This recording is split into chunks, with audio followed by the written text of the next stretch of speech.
Assalamualaikum warahmatullahi wabarakatuh. Saya Muhammad Ali Nazmi dan kawan kerja saya Jamie akan membentangkan tentang slide kajian lapangan geografi tingkatan 1. Kajian tentang sisa domestik, kesan pembuangan serta langkah-langkah mengurangkan sisa domestik di padang serai. Jadual kerja.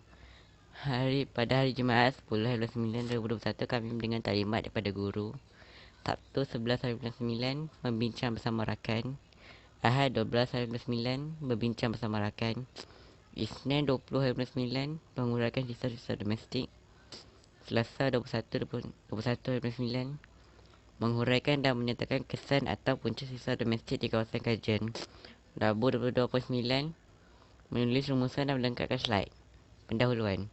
Bagi memenuhi keperluan sukatan pelajaran untuk mata pelajaran geografi, pelajar tingkatan 1 diberi peluang untuk menjalankan kerja khusus. Para pelajar diberi pilihan untuk memilih tajuk kajian masing-masing dan melakukan secara berpasangan. Penghargaan.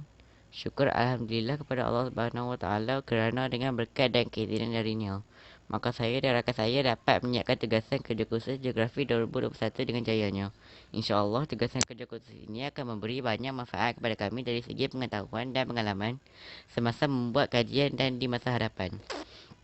Kami juga ingin mengucapkan ribuan terima kasih kepada kedua-dua ibu dan bapa yang turut membantu kami menyiapkan kerja-kerja ini dan memberi sokongan kepada kami. Kami ingin mengucapkan banyak terima kasih dan setinggi-tinggi penghargaan kepada Cikgu Hafizah kerana tidak cuma memberikan bimbingan, dorongan dan tunjuk ajar kepada kami tentang cara-cara membuat kajian mengikut kriteria yang ditetapkan. Beliau juga turut menyemak data, laporan dan membuat teguran agar memperoleh hasil kajian dengan cemerlang. Objektif kajian. Objektif yang ingin tercapai semasa menjalankan kajian di padang serai ialah jenis-jenis dan sisa-sisa domestik yang terdapat di padang serai.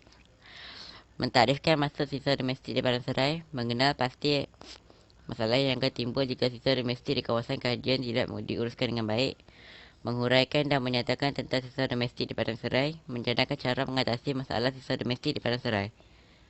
Kawasan kajian ialah di padang serai.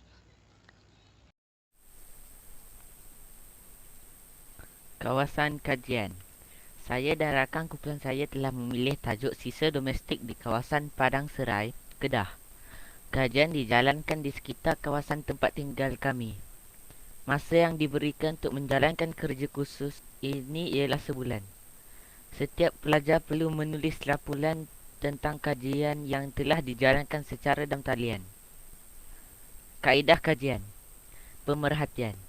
Saya menggunakan kaedah ini untuk mengetahui tentang sisa domestik di kawasan kajian. Soal selidik. Saya menggunakan kaedah ini untuk mengetahui tentang sisa domestik yang berlaku di kawasan kajian.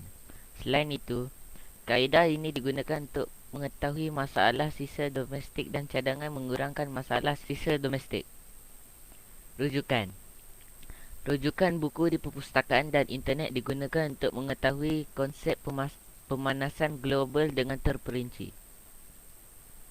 Hasil kajian. Mentarifkan maksud sisa domestik di padang serai. Sisa domestik merupakan bahan-bahan buangan yang dibuang dari kawasan perumahan seperti sisa makanan, plastik, kertas dan bahan logam terpakai. Sisa buangan toksik pula seperti minyak masak atau enjin, lebihan racun, rumpai atau serangga dan hampas organik. Jenis-jenis sisa domestik. Bahan organik. Boleh dihuraikan dan dilupuskan. Dihasilkan daripada sumber haiwan dan tumbuhan. Bahan bukan organik. Sukar dihuraikan dan dilupuskan. Dihasilkan dari sumber mineral. Sisa-sisa domestik di Malaysia. Sisa pembejal. Sisa makanan, plastik, kertas, logam, perabot dan lampu pakai buang. Sisa cecair, kumbahan dan minyak masak. Sisa pembejal. Sisa makanan. Sisa makanan atau pembaziran makanan adalah makanan yang dibuang atau tidak dimakan. Punca sisa makanan atau kehilangan banyak dan berlaku pada peringkat menghasilkan pemprosesan, runcit dan memakan masa. Plastik. Istilah plastik merangkumi produk polimer sintetik atau semi-sintetik. Ia terbentuk daripada penjatan organik atau penambahan polimer dan boleh juga terdiri daripada bahan lain untuk meningkatkan ketahanan atau ekonomi. Ada beberapa polimer alami yang termasuk plastik. Kertas. Kertas ialah bahan nipis dan rata yang dihasilkan oleh penekanan gentian. Biasanya gentian yang digunakan merupakan gentian semula jadi dan berasaskan selulosa. Logam. Dalam bidang kimia, logam adalah sejenis unsur yang bersedia dalam bentuk ion atau cation yang mempunyai ikatan logam. Perabot. Perabot merujuk kepada objek yang dialihkan dengan tujuan untuk menyokong pelbagai kegiatan manusia termasuk duduk, contohnya kerusi, bangku dan sofa, makan seperti meja dan tidur iaitu katil. Lampin pakai buah. Lampin merupakan pakaian dalam yang dipakai bagi membolehkan seseorang membuang air kecil atau besar tanpa menggunakan tandas dengan menyerak atau mengandungi bahan pakai buah untuk mengelakkan najis terkena pakaian luar atau mengotorkan kawasan ke sekitar. Sisa cecair. Kumbahan. Kumbahan ialah sisa buangan bawaan air sama ada terlarut atau terampai yang hendak dibuang daripada suatu masyarakat. Juga dikenali sebagai air buangan. Ia terdiri daripada lebih 99% air dan dicirikan oleh isi padu atau kadar aliran, keadaan fizikal, juzuk kimia dan organisma bakteriologi yang dikandunginya. Minyak masak. Minyak masak adalah satu lemak tulen berasal sama ada daripada tumbuhan ataupun haiwan, berada di dalam keadaan cacair pada suhu bilik, menghuraikan dan menyatakan kesan sisa domestik. Terdapat beberapa punca atau kesan yang disebabkan daripada sisa domestik seperti pencemaran air, pencemaran udara, pencemaran air dan pencemaran bau. Wabak penyakit, banjir kirat dan peningkatan kos penyelenggaraan. Pencemaran. Pembuangan sampah sarap secara langsung akan menyebabkan pencemaran seperti pencemaran air. Sumber air terutamanya sungai akan tercemar apabila sampah sarap dibuang ke kawasan sumber air. Pencemaran udara. Udara tercemar disebabkan pembakaran sisa domestik di tapak pelepusan sampah. Pencemaran bau. Timbunan sisa domestik yang tidak diurus dengan baik menyebabkan bau.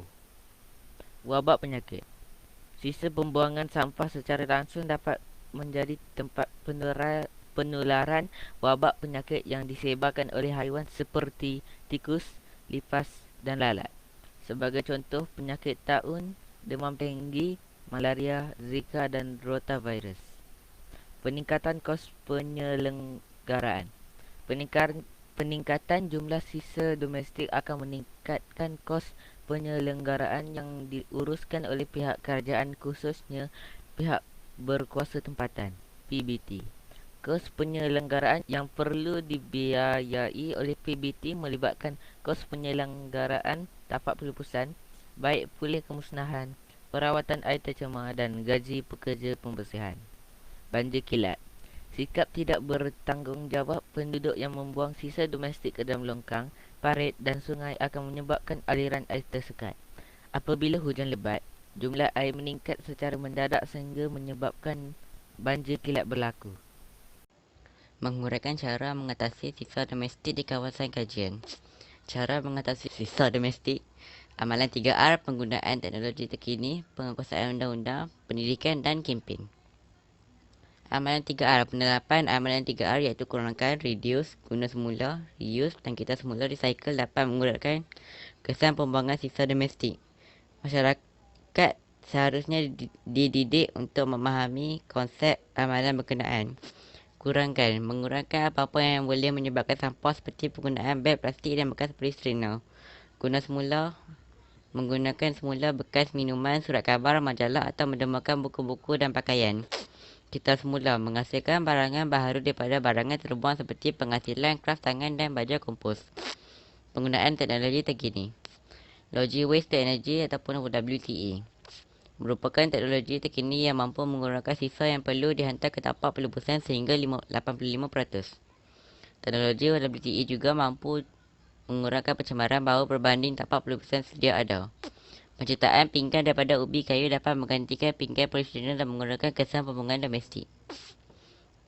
Penguasaan undang-undang.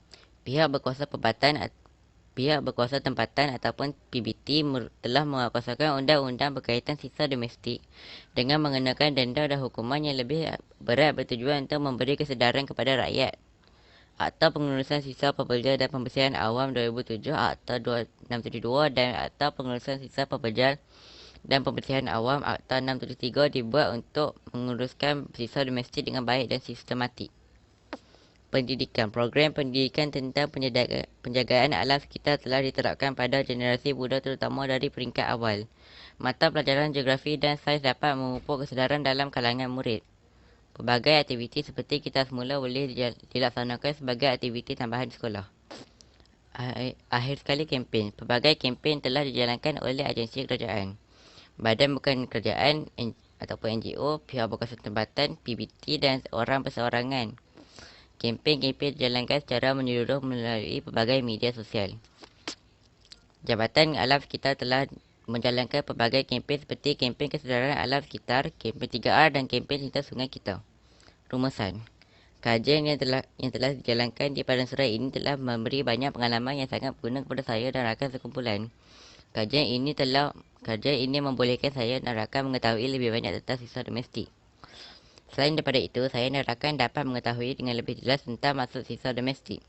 Begitu juga kajian tentang faktor yang mempengaruhi sisa domestik.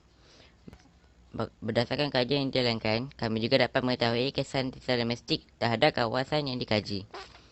Selepas mengumpulkan segala maklumat, kami dapat memberikan beberapa usaha dan cadangan yang boleh digunakan pakai untuk mengatasi kesan sisa domestik yang sedang dialami ketika ini. Lampiran muka teks geografi muka surat 145 sehingga muka surat 152.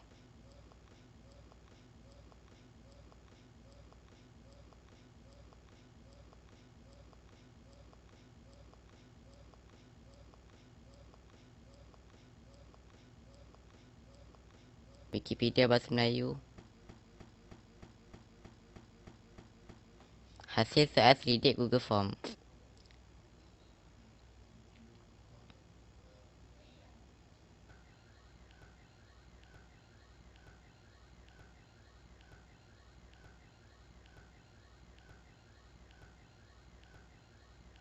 Rujukan internet dan rujukan buku. Sekian, terima kasih.